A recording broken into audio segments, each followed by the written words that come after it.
أستغفر الله ربي من كل ذنب وأتوب إليه لا حول ولا قوة إلا بالله العلي العظيم الحمد لله الحمد لله رب العالمين والصلاة والسلام على سيد المرسلين وعلى آله وأصحابه أجمعين فقد قال الله تعالى عز وجل في شأن حبيبه آمرا ومنذرا إن الله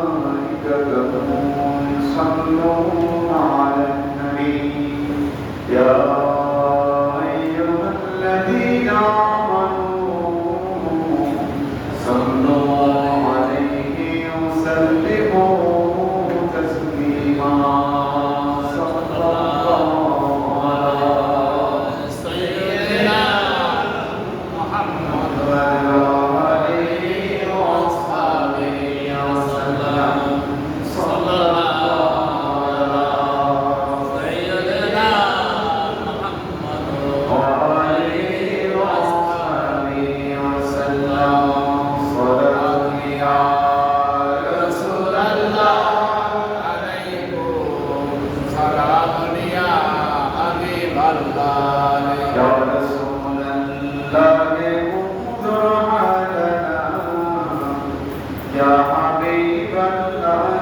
اسمع قولنا صلاة يا رسول الله عليكم سلام يا حبيب الله السلام عليكم نور جميع أنبياء السلام بادشاہ أولياء غوث أعظم درمیان أولياء جو جناب مصطفیٰ در انبیاء السلام نور جشن انبیاء السلام بادشاہ وكل ولي على قدم وعلمين على قدم النبي طبيع الكمال السلام نور جشن انبياء السلام بادشاہ درسنا العلم حتى سرت قطبا ومت السعد من مولى الموالي السلام نور جشن انبياء السلام بادشاہ أعوذ بالله من الشيطان الرجيم بسم الله الرحمن الرحيم يا أيها الذين آمنوا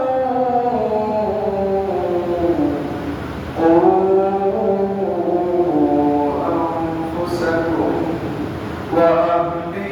وأهليكم نارا وقودها الناس والحجارة عليها ملائكة غلاظ شداد لا يعصون الله ما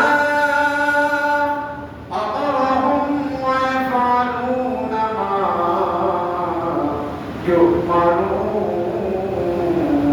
يؤمرون صدق الله مولانا العظيم وصدق رسوله النبي الحبيب الكريم ونحن على ذلك من الحامدين والشاكرين والحمد لله رب العالمين.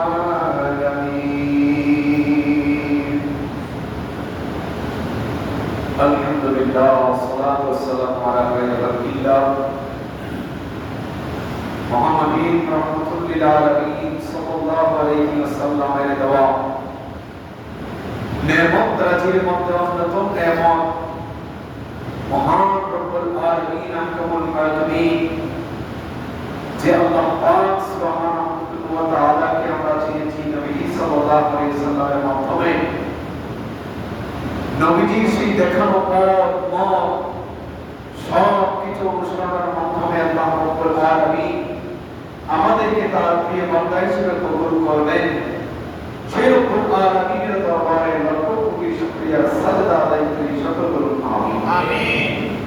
সাথে সাথে সালাত ও সালাম আরজ করছি সেই রাসূল করিম সাল্লাল্লাহু আলাইহি ওয়াসাল্লাম দরবারে, যেই রাসূল করিম সাল্লাল্লাহু আলাইহি ওয়াসাল্লামের নবুয়তের মাধ্যমে সমস্ত নবুয়ত ও রিসালাতের খাতেমা হয়েছে।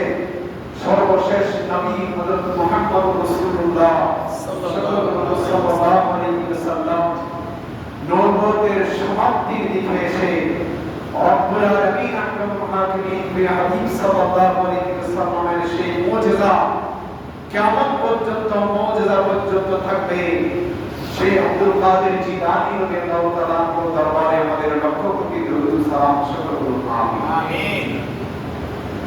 যে রব্বুল ইসলামের মাসকে বলা হয় ওসিয়াত আব্দুল কাদের জিলানীর মাস, যেই মাসের 11 তারিখ ফাতিহা নিয়াজ হিসেবে শুধু বাংলাদেশ নয়, হিন্দুস্তান, পাকিস্তান, আরব, আজম প্রত্যেক জায়গার মধ্যে আরবি অনারবি সকল জায়গার মধ্যে যে মুসলিম পাকের ফাতিহা আদায় করা হয়, রব্বুল আলামিন আমাদেরকে সেই বরকতময় মাসের মধ্যে সবাইকে সমবেত হয়ে রবিউল ইসলামের দ্বিতীয় জুমা আদায় করার জন্য আমাদের পরিচিত ফুটক ইসলাম মসজিদের মধ্যে সমবেত হওয়ার তৌফিক দান করেছেন। একটু আওয়াজে বলুন আলহামদুলিল্লাহ। আমার সামনে উপবিষ্ট পত্র মসজিদের সম্মানিত মুসল্লিয়ানে کرام এবং মিডিয়ার মাধ্যমে যারা দেখতে পাচ্ছেন দূরে এবং কাছে, সকলের নিকট সালামে মুসলিমা জানাচ্ছি আসসালামু আলাইকুম ওয়া রাহমাতুল্লাহি ওয়া বারাকাতুহু। ওয়া আলাইকুম আসসালাম ওয়া রাহমাতুল্লাহ। আপনাদের সম্মুখে কোরআন মাজিদের যে আয়াত কারিমা তেলাওয়াত করলাম, কোরআন মাজিদের 28তম পারা সূরাতুত তাহরীমের 6 নম্বর আয়াত, 6 নম্বর আয়াত কিছু বলুন সুবহানাল্লাহ। আয়াতের অর্থ, ব্যাখ্যা, তাফসীর, মানার দিকে আসছি পরে। আগে আপনাদেরকে একটু জানাতে চাই যে রব্বুল আলামিন আহকামুল হাকিমিন আমাদেরকে দুনিয়ায় অল্প সময় দান করেছেন। কতটুকু? অল্প সময়। সেই অল্প সময়ের পরিমাণ বলা হচ্ছে ইকামত এবং আপনার জামাত হওয়ার যে মুহূর্ত, সেই মুহূর্তটুকু বরকত। সুবহানাল্লাহ। যেহেতু আমাদের জন্মের পর থেকে আমাদের ডান কানে আযান, বাম কানে ইকামত হয়ে গিয়েছে, আযান হয়ে গেল, ইকামত হয়ে গেল, এখন বাকি শুধু জামাতে। এখন ইকামতের পরে জামাত শুরু হওয়ার জন্য যেই সময়টা থাকে, সেই সময়টা হচ্ছে আমাদের এই দুনিয়াবি হায়াত বরকত। সুবহানাল্লাহ। এই জন্যই অল্প সময়ের মধ্যে অনেক জীবনের লম্বা বৃত্তান্ত গল্প করতে হবে। যেই জীবনের কোনো ইতি নেই, সেটা হচ্ছে পরকাল। সেটা কি? পরকাল। এই পরকালের মধ্যে আমাদেরকে যেরকম আপনার জাহান্নামের আযাব থেকে রক্ষা করতে হবে নিজেকে, অনুরূপভাবে আমাদের পরিবার পরিজন যারা রয়েছেন তাদেরকেও জাহান্নামের আযাব থেকে রক্ষা করতে হবে। যেই জাহান্নামের ইন্ধন হবে, যেই জাহান্নামের লাকড়ি হবে মানুষগণ এবং পাথর। কোরআন মাজিদের আয়াত আমি পড়ব ইনশাআল্লাহ, আপনারা দেখবেন, জানবেন, শুনবেন। যেই জাহান্নামের লাকড়ি কি? মানুষ এবং পাথর। এবং যেই জাহান্নামের আপনার দায়িত্বের মধ্যে থাকবে এমন কর্মচারীর ফেরেশতা,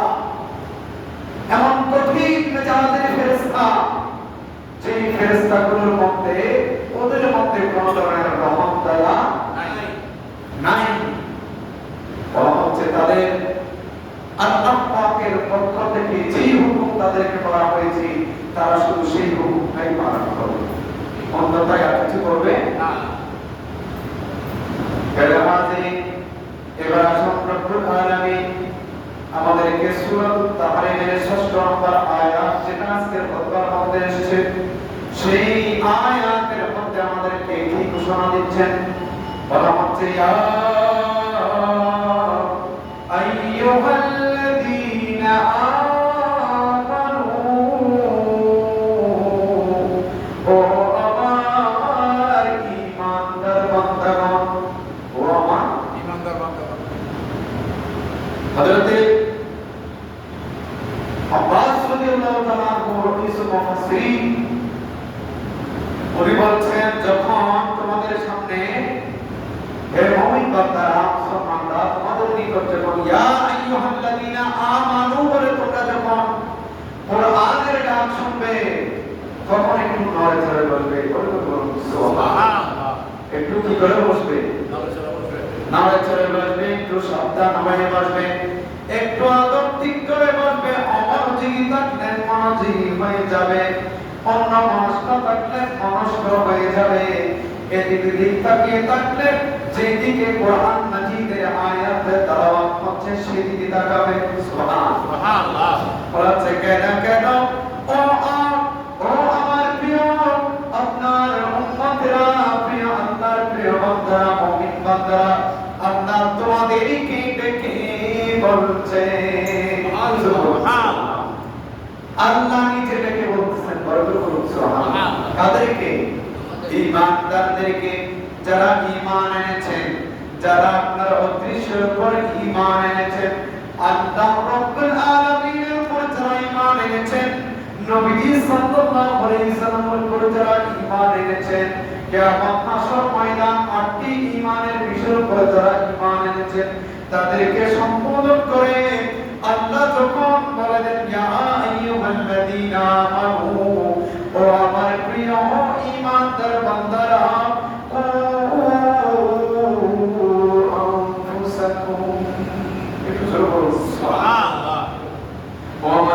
ঈমানদার বান্দারা তোমরা বেঁচে থাকো। তোমরা কি বেঁচে থাকো?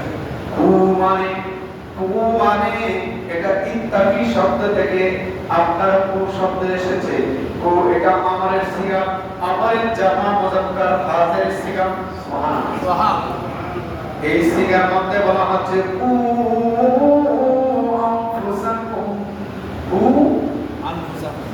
ঈমানদাররা তোমরা বেঁচে থাকো।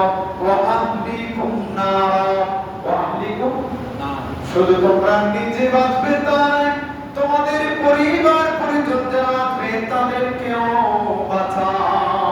তাদেরকেও বাঁচাও। আল্লাহ কোথা থেকে বাঁচাবো? নার, আর জাহান্নামের কঠিন আগুন থেকে, জাহান্নামের আযাব থেকে। সুবহানাল্লাহ। আল্লাহ আমাদের তো জাহান্নামের আযাব থেকে বাঁচানোর কি নাই? ক্ষমতা নাই। বুঝে না, না তোমাদের বাঁচার ক্ষমতা আছে। আল্লাহ বলছে ও ঈমানদাররা, তোমরা মনে করছো তোমাদের মধ্যে পাওয়ার নাই, অবশ্যই তোমাদের মধ্যে পাওয়ার আছে। তোমাদেরকে যে দায়িত্ব দেওয়া হয়েছে, তোমরা নিজেদের আমালে সালেহার মাধ্যমে, নিজেদের পরিবার পরিজনকে উত্তম আদর্শ শিক্ষা দানের মাধ্যমে জাহান্নামের কঠিন আযাব থেকে তোমরা বাঁচাও।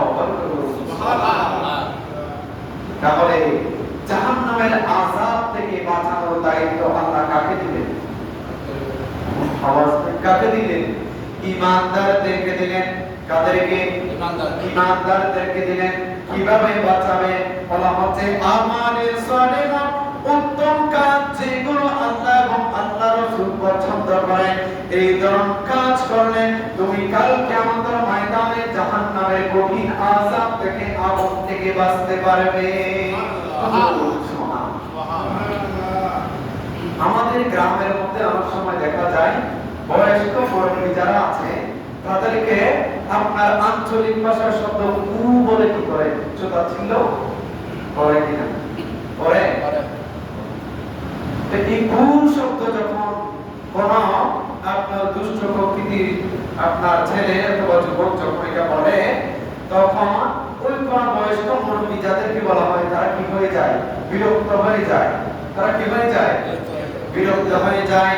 কিন্তু এটা আসলে আরবি ভাষা থেকে আঞ্চলিক ভাষা, চট্টগ্রামের আঞ্চলিক ভাষার মধ্যে এই কু শব্দটা এসেছে সুবহানাল্লাহ।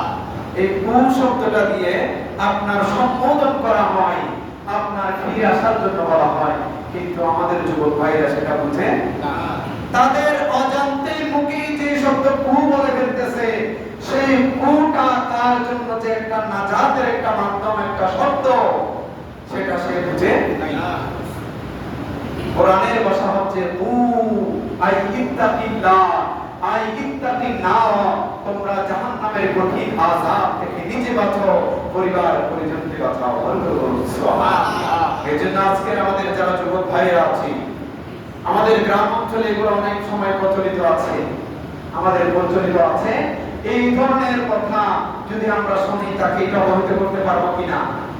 তুমি যে শব্দটা বলেছো এটা কোরআনের ভাষা, কোরআনে তুমি যে উদ্দেশ্য নিয়ে তাকে কু শব্দটা বলছো, কোরআনে সেই শব্দটা তোমার জন্য ব্যবহার করা হয়েছে। জাহান্নামের কঠিন আযাব থেকে বাঁচার জন্য একটা শব্দ হচ্ছে কু আই ইত্তাকিন নার, জাহান্নামের কঠিন আযাব থেকে নিজে বাঁচাও, তো আমি তোমার পরিবার পরিজনকে বাঁচাও। সুবহানাল্লাহ। এরপরে রব্বুল আলামিন আকরামুল হাকিমিন ঈমানদারদেরকে উদ্দেশ্য করে বলছেন, ওয়াকুদুহান নাসু ওয়াল হিজারাতু, বলা হচ্ছে এমন জাহান্নাম, এমন আগুনের তৈরি জাহান্নাম, যে আগুনের তৈরি জাহান্নামের আপনার লাকড়ি হবে, আপনার জ্বালানি হবে মানুষ এবং পাথর। একটু আগে যে কথাটা আমি বলেছিলাম সেটার মধ্যে চলে আসলাম। বলা হচ্ছে জাহান্নামের জ্বালানি হবে আপনার মানুষ এবং পাথর। তারপরে বলা হচ্ছে আলাইহা মালাইকাতুন, ওই জাহান্নামের দায়িত্বের মধ্যে থাকবে, জাহান্নামের আযাবের ডিউটি পালন করার জন্য থাকবে মালাইকাতুন। কেমন মালাইকা? আল্লাহর কেমন ফেরেশতারা, রিদাতুন শিদাতুন, বড় কঠিন মেজাজের ফেরেশতা।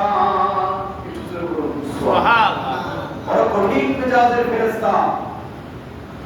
কে বলছে? কোরআন। কোরআনে বলছে যে জাহান্নামের মধ্যে যে আযাব দেওয়া হবে, সেই আযাবের দায়িত্বে নিয়োজিত ফেরেশতারা বড় কঠিন মেজাজের হবে। তাদেরকে আল্লাহ যা কিছু আদেশ করেছেন শুধু তাই করবে। আমরা আপনারা সব মিলে করলেও সেটা শুনবে না। বলা হচ্ছে লা ইয়াসুনাল্লাহ মা আমারহুম, বলা হচ্ছে লা ইয়াসুনা, বলা হচ্ছে তারা কোন ধরনের ভুল করবে না, তারা কোন ধরনের অন্যায় করবে না, আল্লাহর নাফরমানি তারা করবে না। কারা? ফেরেশতারা, জাহান্নামের দায়িত্বে থাকা, জাহান্নামের আযাব দেওয়ার দায়িত্বে থাকা ফেরেশতারা, তারা কোনদিন আল্লাহর হুকুমের অবাধ্য হবে না, আল্লাহ যা হুকুম করেছেন সেটাই পালন করবে। সুবহানাল্লাহ। বলা হচ্ছে মা আমারহুম, যা তাদেরকে আদেশ দেওয়া হবে, ওই জাহান্নামের ফেরেশতারা সেই আদেশটুকুই পালন করবে। ওয়া ইয়াফআলুনা মা ইউমারুন, রব্বুল আলামিনের পক্ষ থেকে যেটাই নির্দেশ হবে, ওই দায়িত্বরত ফেরেশতারা, কঠিন মেজাজের ফেরেশতারা সেই দায়িত্বটুকুই পালন করবে। সুবহানাল্লাহ। আল্লাহ তাআলা আমাদেরকে কঠিন জাহান্নামের আযাব থেকে নিজে এবং পরিবার পরিজনকে বাঁচার তৌফিক দান করুন। আমিন। প্রিয় হাজিরিন, আপনাদের সম্মুখে যে আয়ায়ে কারিমা তিলাওয়াত করলাম, এই আয়ায়ে কারিমার শুধু এতটুকু নির্যাসটুকু বলবো, এটার ব্যাখ্যা বিশ্লেষণের মধ্যে যদি যাই তাহলে লম্বা কথার মধ্যে পড়ে যেতে হয়। আপনার তাফসীরে নাঈমের মধ্যে, আপনার সাথে সাথে তাফসীরে কাসিমের মধ্যে এবং আপনার সিরাতুল জিনান যে তাফসীর রয়েছে সেই তাফসীরের মধ্যে বলা হচ্ছে এখানে ওয়াকুদুহান নাসু ওয়াল হিজারা, বলা হচ্ছে জাহান্নামের জ্বালানি হিসেবে যে মানুষ এবং পাথরগুলো ব্যবহার করবে, সেই মানুষগুলো হবে কাফের কওম। একটু জোরে বলুন সুবহানাল্লাহ। তাহলে জাহান্নামের জ্বালানি হিসেবে ব্যবহৃত হবে কারা? কাফের। এমন মানুষ যে মানুষগুলো কুফরি অবস্থায় কি করেছে, ইন্তেকাল করেছে, কাফের হয়ে যারা মারা গিয়েছেন তারাই হচ্ছে জাহান্নামের জ্বালানি। একটু জোরে বলুন সুবহানাল্লাহ। কাফের রোগ চলে গেল, পাথর জাত সব কিছু চলে গেল, এখন আযাব দেওয়া হবে তাদের। ইয়া আইয়ুহাল্লাযীনা আমানু, ইয়া আইয়ুহাল্লাযীনা আমানু, ইমানদারদেরকে বলা হচ্ছে। কেন বলা হচ্ছে? ফামান ইয়ামাল মিসকালা যাররাতিন খায়রান ইয়ারা ওয়া মান ইয়ামাল মিসকালা যাররাতিন শাররান ইয়ারা। ও বান্দা, তুমি যারা পরিমাণ ভালো কাজ করলে আল্লাহ সেটাও কি করবেন? আল্লাহ সেটাও কি করবেন? কাউন্ট করবেন, হিসাব করবেন। আবার যারা পরিমাণ যদি তুমি শার অর্থাৎ খারাপ কাজ করো সেটাও আল্লাহ কি করবেন? কাউন্ট করবেন, সেটাও গণনা করবেন, সেটার হিসাব আল্লাহর দরবারে দেওয়া হবে। বলা হচ্ছে ওয়া ইউআযযিবু মান ইয়াশা, আল্লাহ যাকে ইচ্ছা তাকে আযাব দিবেন, আবার যাকে ইচ্ছা তাকে মুক্তি দান করবেন। সুবহানাল্লাহ। এই জন্য আমালে সালাহা এগুলো হচ্ছে উসিলা। এগুলো কি উসিলা? এগুলো যদি থাকে তাহলে আল্লাহ রাব্বুল আলামিনের হুকুম পালন হবে। আল্লাহ রাব্বুল আলামিনের হুকুম পালন হবে আমার আপনার কাজের উপর ভিত্তি করে আমার আপনার পরবর্তী জান্নাত এবং জাহান্নাম নির্ভর করবে। সুবহানাল্লাহ। আল্লাহর গজব থেকেও আল্লাহর রহমতের দরিয়া অনেক বড়। সুবহানাল্লাহ। ইন্নার রাহমাতা সাবাকাত আলা গাদাবি। বলা হচ্ছে বান্দা, তুমি কখনো তোমার রবের পক্ষ থেকে যে রহমত আছে সেই রহমত থেকে তুমি কখনো নৈরাশ হইও না। ইন্নাল্লাহা ইয়াগফিরু যুনুবা জামিআ, আল্লাহ সকল গুনাহগুলো কি করবেন? মাফ করে দেবেন। এখন আমরা যদি দুনিয়ায় থাকা অবস্থায় অল্প সময় যদি আল্লাহর দরবারে কান্নাকাটি করে আল্লাহর দরবারে তওবাতুন নসুহা করে নিজের জীবন গুনাহগুলো মাফ যদি করিয়ে যেতে না পারি, তাহলে কাল কিয়ামতের ময়দানের মধ্যে আমাদেরকে আমাদের কাজের কারণে আমাদেরকে জান্নাত এবং জাহান্নামে যেতে হবে। সুবহানাল্লাহ। বেরে হাজির, অনেক নম্বরই গুনাহ দিকে যাব না। এর পরবর্তীতে কাফেরদেরকে উদ্দেশ্য করে বলা হচ্ছে, সেই বিষয়টুকু এখন বলবো না, কিন্তু আপনাদের সম্মুখে যে আমরা যে জুমাটা আদায় করছি সেই জুমার দিকে যাব। হযরত গাউসে আজম আব্দুল কাদের জিলানী রাদিয়াল্লাহু তাআলা আনহু, গাউসে পাক আব্দুল কাদের জিলানী, যিনি সমস্ত বলিকুল শিরোমণি, সুবহানাল্লাহ, যিনি কি সমস্ত বলিকুল শিরোমণি, যে আল্লাহর বলিকে আল্লাহ রাব্বুল আলামিন আহকামুল হাকিমিন এমন মর্যাদা ইব্রাহিমের মাকাম দান করেছেন। বলা হচ্ছে সেই বলি হচ্ছে আপনার সকল বলিদের মধ্যে শীর্ষস্থানের বলি। একটু জোরে বলুন সুবহানাল্লাহ। শীর্ষস্থান নয়, যার কদমটুকু সমস্ত আউলিয়া কেরামের মাথা আপনার কাঁধের উপর বরকত করুন সুবহানাল্লাহ। এবং যার কাঁধের মধ্যে আমার নবী সাল্লাল্লাহু আলাইহি সাল্লামের কদম পাক বরকত করুন সুবহানাল্লাহ। রব্বুল আলামিন আহকামুল হাকিমিন আমাদেরকে বলা হচ্ছে ওয়াদিকুস সালিহিনা কাফারা, তোমাদের যে গুনাহ করেছো সেই গুনাহগুলো যদি তোমরা কাফারা আদায় করতে চাও, জরিমানা যদি আদায় করতে চাও, তাহলে সালিহিন বান্দা যারা আছেন, আল্লাহর প্রিয় বান্দা যারা আছেন, তাদের জিকির করো। সুবহানাল্লাহ। ওয়াদিকুল আম্বিয়ায়ে ইবাদাতুন, এবং বলা হচ্ছে নবী আম্বিয়ায়ে কেরামের জিকির যদি করো, তাদের আলোচনা আপনার তাদের স্মরণ যদি করো, তাহলে এটা আল্লাহর দরবারে ইবাদত হিসেবে কবুল হবে। সুবহানাল্লাহ। রব্বুল আলামিন আহকামুল হাকিমিন আমাদেরকে আউলিয়া কামিলিনের ইয়াদগারের মধ্যে রাখার তৌফিক দান করুন। আমিন। প্যারা হাজির, গাউসে পাক আব্দুল কাদের জিলানী রাদিয়াল্লাহু তাআলা আনহু উনি জিলান শহরের নামক অঞ্চলের মধ্যে আপনার 471 হিজরিতে আপনার রমজান মাসের পহেলা রমজান কি করেছেন? দুনিয়ার মধ্যে তাশরীফ এনেছেন। বরকতুন সুবহানাল্লাহ। এবং 561 হিজরির মধ্যে তিনি কি হয়েছে? ইন্তেকাল হয়েছে। একটু জোরে বলুন সুবহানাল্লাহ। গাউসে পাক আব্দুল কাদের জিলানী রাদিয়াল্লাহু তাআলা আনহু ওনার আব্বা জানের নাম ছিলেন হযরতে আবু সালেহ মুসা জঙ্গি দোস্ত রহমাতুল্লাহি আলাইহি।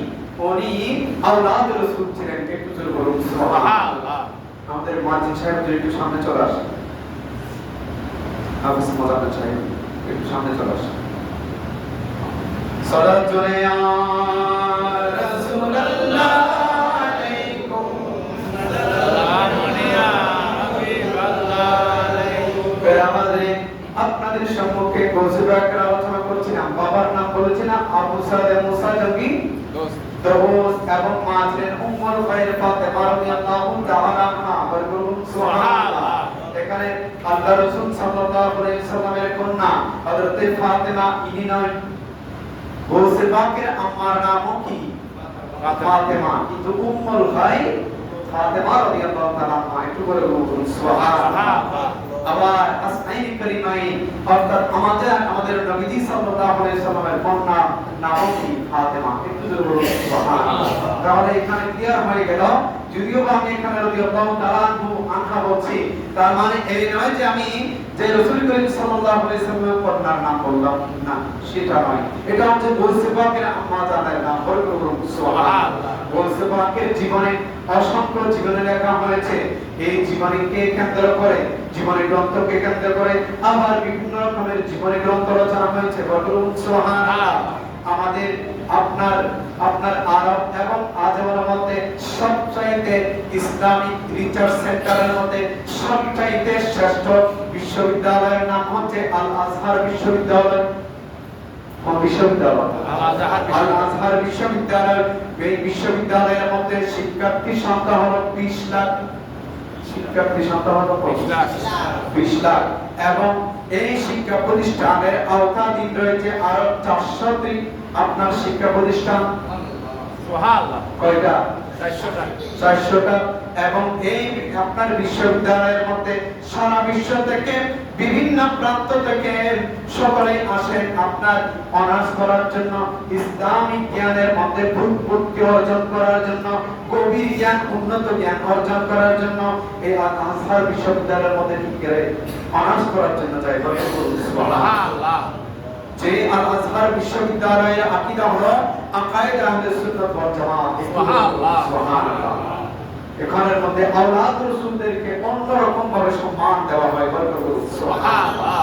এই গতকাল আমাদের পত্র এলাকার সাবেক কমিশনার দিদারুর রহমান বাবু সাহেবের ছেলে, বড় ছেলে আপনার মোহাম্মদ সাইদুর রহমান, উনি জামিয়া আহমদিয়া থেকে আপনার আলিম পরীক্ষা দিয়ে গতকাল আল আজহার বিশ্ববিদ্যালয়ের মধ্যে উসুলুদ্দিন বিষয়ের উপরে অনার্স করার জন্য গতকাল রওনা করেছেন। আল্লাহ রাব্বুল আলামিন সহি সালামতে পৌঁছার তৌফিক দান করুন। আমিন। আমাদের সেই বিশ্ববিদ্যালয়ের আপনার পরিচিত প্রখ্যাত শেখ হযরতে আবুল হাসান নুরউদ্দিন শাতনভী রাহমাতুল্লাহি আলাইহি, কি বললাম? আবুল হাসান নুরউদ্দিন শাতনভী রাহমাতুল্লাহি আলাইহি উনি এমন একটি গৌসে পাকের জীবনী গ্রন্থ রচনা করেছেন মাত্র 2টা সনদের মাধ্যমে, আপনার 2টা রেফারেন্সের মাধ্যমে তিনি কি করেছেন? আপনার গৌসে পাকের জীবনী গ্রন্থ রচনা করেছেন। সুবহানাল্লাহ। অর্থাৎ 2টা সনদ মানে হচ্ছে গৌসে পাক আব্দুল কাদের জিলানী থেকে মাত্র 2টা সনদ, অর্থাৎ মাঝখানে 2 জন ব্যক্তির পার্থক্য রয়েছে। সুবহানাল্লাহ। এবং এই কিতাবখানা রচনা করেছেন সনদের দিক থেকে, রেফারেন্সের দিক থেকে এটা এমন একটি গ্রহণযোগ্য কিতাব যেটা বুখারী শরীফ, বুখারী শরীফ, এই বুখারী শরীফের সনদের রওয়ায়াত থেকে অনেক বেশি স্পষ্ট, অনেক বেশি আপনার প্রসিদ্ধ, অনেক বেশি মজবুত। সুবহানাল্লাহ। কেন? বুখারী শরীফের সনদের মধ্যে কমপক্ষে 3টা সনদ প্রয়োজন। কয়টা? 3টা সনদ প্রয়োজন। এই 3টা সনদের মাধ্যমে রওয়ায়াতকৃত হাদিসগুলো অত্যন্ত শক্তিশালী এবং মজবুত হয়। এবং বুখারী শরীফের মধ্যে মাত্র 22টা হাদিস। কয়টা? 22টা হাদিস রওয়ায়াতে সুলাসা রয়েছে। বলুন সুবহানাল্লাহ। কয়টা হাদিস? 22টা হাদিস আছে যেগুলোর রিওয়ায়াতের মধ্যে সনদের মধ্যে রয়েছে আল্লাহ রাসূল সাল্লাল্লাহু আলাইহি সাল্লাম থেকে নিয়ে আপনার রিওয়ায়াতকৃত রাবী পর্যন্ত তিনজন ব্যক্তির পার্থক্য বলুন সুবহানাল্লাহ। এরকম হাদিস কয়টা বললাম? 22টা। কিন্তু হযরতে আপনার আবুল হাসান মাওলানা শামসুদ্দিন রহমাতুল্লাহি আলাইহি ওনার যে লিখিত কিতাব ওসি আজম আব্দুল কাদের জীবনী এবং কারামত গ্রন্থ নিয়ে এই কিতাবের মধ্যে সনদের পার্থক্য মাত্র কয়টা? দুইটা। বেরহাদি সেই কিতাবের নাম রেখেছেন বাহজাতুল আসরার। সুবহানাল্লাহ। বাহজাতুল আসরার। বাহজাতুল আসরার মানে হচ্ছে বাহজাতুল মানে হচ্ছে আনন্দ। বাহজাতুল মানে আনন্দ, আসরার মানে হচ্ছে রূঢ় আপনার রহস্য, আপনার গূঢ় রহস্য, অত্যন্ত অপ্রতুল গূঢ় রহস্যের সম্বলিত আপনার জীবনী গ্রন্থ। বলুন সুবহানাল্লাহ। এই কিতাবের মধ্যে আপনার ওসি আজম আব্দুল কাদের জিলানীর জীবনী গ্রন্থ থেকে শুরু করে কারামত সবগুলো মাত্র দুইটি সনদ দিয়ে লিখেছেন। সুবহানাল্লাহ। দুইটি সনদ মানে দুইটি সনদের পার্থক্যে লিখিত এই কিতাব। বলুন সুবহানাল্লাহ। এবং হযরত মুল্লা আলী কারি রাহমাতুল্লাহি আলাইহি প্রখ্যাত মুহাদ্দিস, আপনার অনেক মাযহাবের ইমামগণ, অনেক মুফাসসিরগণ, অনেক আপনার শাইখুল হাদিসগণ, বড় বড় জগৎ বিখ্যাত আলেমগণ ওসি পাক আব্দুল কাদের জিলানী আপনার কি করেছেন? জীবনী গ্রন্থ রচনা করেছেন এবং তাদের রচিত আপনার জীবনী গ্রন্থগুলোকে কেন্দ্র করে আবার অবলোকন করে আবার নতুন করে আবার জীবনী গ্রন্থ হয়েছে। বলুন সুবহানাল্লাহ। এত উঁচু মকামের আল্লাহর ওলির জিকির আমরা করছি। বলুন সুবহানাল্লাহ। যে ওসি পাক রাদিয়াল্লাহু তাআলা আনহু মাত্র আপনার মায়ের পেটে থাকা অবস্থায় 18 পারার কোরআন হাফেজ ছিলেন। বলুন সুবহানাল্লাহ। এবং ওনাকে তাফসীরে নাইমির মধ্যে বলা হচ্ছে যে আল্লাহ রাব্বুল আলামিন সমস্ত রূহ জগতের মধ্যে কোথায়? রূহ জগতের মধ্যে সকল রূহকে উদ্দেশ্য করে বলেছেন আলাস্তু বিরাব্বিকুম, আলাস্তু বিরাব্বিকুম, আমি কি তোমাদের প্রভু নই? তখন সমস্ত সবগুলো রূহ আল্লাহর এই জবাবের মধ্যে একবার দুইবার তিনবার তৃতীয়বারের মধ্যে বলেছে কালু বালা, সবাই বলেছেন হ্যাঁ। সুবহানাল্লাহ। ওই রূহ জগতের মধ্যে আম্বিয়ায়ে গ্রামের সারি ছিল। কিসের সারি? আবার আম্বিয়ায়ে গ্রামের সারিও ছিল। বলুন সুবহানাল্লাহ। এই সারি মানে আমাদের মা বোনেরা যে শাড়ি পরে সেই শাড়ি নয়। এই শাড়ি মানে হচ্ছে কি আপনার লাইন। বলুন সুবহানাল্লাহ। এই শাড়ির মধ্যে আপনার বেলায়েতের শাড়ির মধ্যে ছিলেন রূহ জগতের মধ্যে, বেলায়েতের শাড়ির মধ্যে অবস্থান করছেন গৌসে পাক আব্দুল কাদের জিলানী। উনি বারবার আপনার নবী গ্রামের শাড়ির মধ্যে উঠে যাওয়ার জন্য বারবার চেষ্টা করছেন। সুবহানাল্লাহ। কোথায় উঠে যাওয়ার জন্য? আম্বিয়া গ্রামের যে শাড়ি রয়েছেন, যে সফ রয়েছেন, সেই সফের মধ্যে উঠে যাওয়ার জন্য বারবার কি করতেছেন? সামনের দিকে অগ্রসর হচ্ছেন। এইটুকু হযরতে আদম আলাইহিস সালাম অবলোকন করলেন। আদম আলাইহিস সালাম খেয়াল করলেন। আদম আলাইহিস সালাম খেয়াল করার পরবর্তীতে আপনার ওনাকে সান্ত্বনা দিচ্ছেন, বলেন যে তোমার মধ্যে এই আব্দুল কাদের জিলানী রাদিয়াল্লাহু তাআলা গুরু, তোমার মধ্যে নবী হবার গুণাবলী রয়েছে বটে, কিন্তু তুমি বলিদের মধ্যে শ্রেষ্ঠ বলি হবে। সুবহানাল্লাহ। এটা কোথায়? রূহ জগতের কথা বলতেছে। এখন দুনিয়ার মধ্যে আসার কোনো পরিকল্পনা নাই। আদম আলাইহিস সালাম বলছেন, বলে যে তোমার মধ্যে নবী হবার গুণাবলী রয়েছে বটে, কিন্তু তুমি দুনিয়ার মধ্যে সমস্ত বলিগণের মধ্যে শিরোমণি হবে। সুবহানাল্লাহ। সুবহানাল্লাহ। শুধু কেমন শিরোমণি? সমস্ত আউলিয়ায়ে কামেলিনগণ আপন আপন কদম এবং চক্ষু মুবারক তোমার কদমের মধ্যে লুটিয়ে দিবে। সুবহানাল্লাহ। রব্বুল আলামিন আপনার আমাদেরকে এই যে বেলায়েতের কথাগুলো আলোচনা করি, এগুলো চারটিখানি কথা। ওসি আজম আব্দুল কাদের জিলানী মায়ের পেটে থাকা অবস্থায় অনেক রকমের কারামত প্রকাশ হয়েছে। এক ভিক্ষুককে কি করেছেন? আপনার রূহ জগৎ থেকে ফিরে এসে, আপনার রূহ থেকে ফিরে এসে মায়ের শেকমপাক থেকে রূহ বের হয়ে পাক স্বরূপ হয়ে ওই আপনার ভিক্ষুককে কি করে ফেলেছিল? মেরে ফেলেছিল। সুবহানাল্লাহ। হযরত গৌসে আযম আব্দুল কাদের জিলানী রাদিয়াল্লাহু তাআলা যখন ছোট বয়সে ছিলেন তখন আম্মা জান ওনার উপর কি হয়ে একটু বিরক্ত হয়ে আপনার কি করেছেন, একটু আপনার বিরক্ত প্রকাশ করে বলেছেন, তোমাকে আমি গর্ভে ধারণ করে অনেক কষ্ট সহ্য করে তোমাকে কি করেছিলাম, লালন পালন করেছি। গৌসে আযম আব্দুল কাদের জিলানী রাদিয়াল্লাহু তাআলা মনে করিয়ে দিচ্ছেন, ও আম্মা জান, আপনি একদিন আপনার ঘরের মধ্যে অবস্থান করছিলেন, ঘরের মধ্যে কোনো পুরুষ ছিল না, তখন এক ভিক্ষুক আসলো, আকুতি মিনতি করলো, আপনার থেকে খাবার চাইলো, আপনি পর্দার আড়াল থেকে তাকে খাবার দিলেন। সুবহানাল্লাহ। এবং ওই ভিক্ষুককে যখন বুঝতে পারলো ঘরের মধ্যে কোনো পুরুষ নেই, তখন ভিক্ষুক অন্তর মহলের মধ্যে প্রবেশ করলো এবং হযরতে আব্দুল কাদের জিলানী রাদিয়াল্লাহু তাআলা আনহুর আম্মা জান উনি ভীত সন্ত্রস্ত হয়ে গেলেন। একটু ইজ্জত আবরু রক্ষার জন্য বারবার আপনি কি করলেন, নিজেকে পরহেজ করতেছিলেন। আপনার শেষ মুহূর্তের মধ্যে গৌসে আযম আব্দুল কাদের জিলানী রাদিয়াল্লাহু তাআলা রূহ মুবারক আপনার চিকন বাগ থেকে বের হয়ে বা হয়ে আপনার ওই ভিক্ষুককে মেরে ফেললেন। সুবহানাল্লাহ। হযরত উম্মুল হায়মা ফাতেমা রাদিয়াল্লাহু তাআলা বলছেন, আমি তেমন কিছু বুঝতে পারি নাই, দেখলাম যে একটা বাঘ আসলো, ওই বাঘ এসে ভিক্ষুকটাকে মেরে ফেললো এবং আবার মুহূর্তের মধ্যে বাঘটা কি হয়ে গেল, অদৃশ্য হয়ে গেল। গৌসে আযম আব্দুল কাদের জিলানী বলছেন, ও আমার আম্মা জান, আপনার ইজ্জত আবরু রক্ষার জন্য যে বাঘটা দেখেছিলেন সেই বাঘটা হচ্ছে আমি। সুবহানাল্লাহ।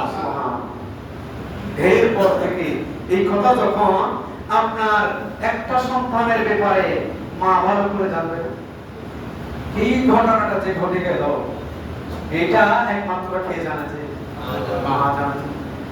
কিন্তু এই ঘটনাটা বর্ণনা করতেছেন কে, ছেলে আব্দুল কাদের জিলানী রাদিয়াল্লাহু তাআলা। উনি অবাক হয়ে গেলেন, কি আমার সন্তানের জন্মের আগে ঘটে যাওয়া ঘটনা কিভাবে আমার সন্তান জানতে পারলো এবং সে কিভাবে এটা করলো, এই বিচলিত হয়ে এর পরবর্তীতে আর কোনদিন মায়ের মা গৌসে আযম আব্দুল কাদের জিলানীর মা বিরক্ত হয়ে সন্তানকে আর কোনদিন কোনো কিছু বলে নাই। গৌসে আযম আব্দুল কাদের জিলানী অনেক লম্বা ঘটনা, ওদিকে যাব না। আপনার উনি যখন ছোট বয়সে ছিলেন, কি বয়সে, ছোট বয়সে ছিলেন, ওই ছোট বয়স থাকা অবস্থায় আপনার উনি ছেলেপেলেরা শৈশবের মধ্যে থাকা অবস্থায় বাচ্চারা ওনাকে খেলাধুলার জন্য ডাকতো। কিসের জন্য? খেলাধুলা করার জন্য ডাকতো। উনি যেতেন না।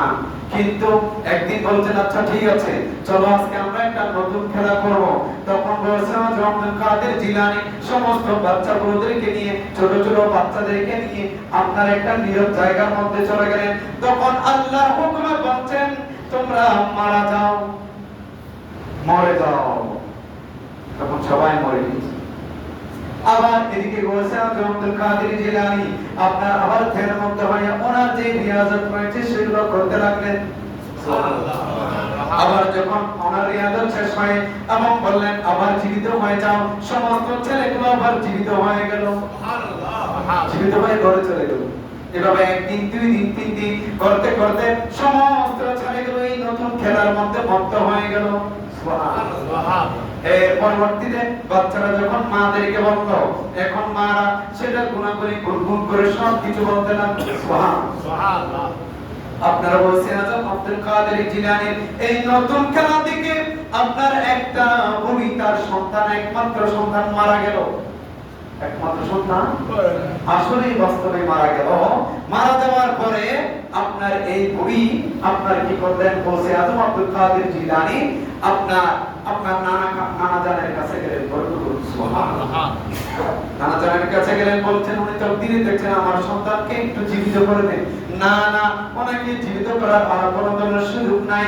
তখন গৌসে আযম আব্দুল কাদের জিলানীর ব্যাপারে ওই মারা তাকে পরামর্শ দিল, বুড়িকে পরামর্শ দিল যে একটা ছোট বাচ্চা আছে, সে একটা নতুন খেলা শুরু করেছে, বলে সময় তারা সবাই ছোট বাচ্চারা মরে যায়, আবার নির্ধারিত সময় আবার জীবিত হয়ে যায়।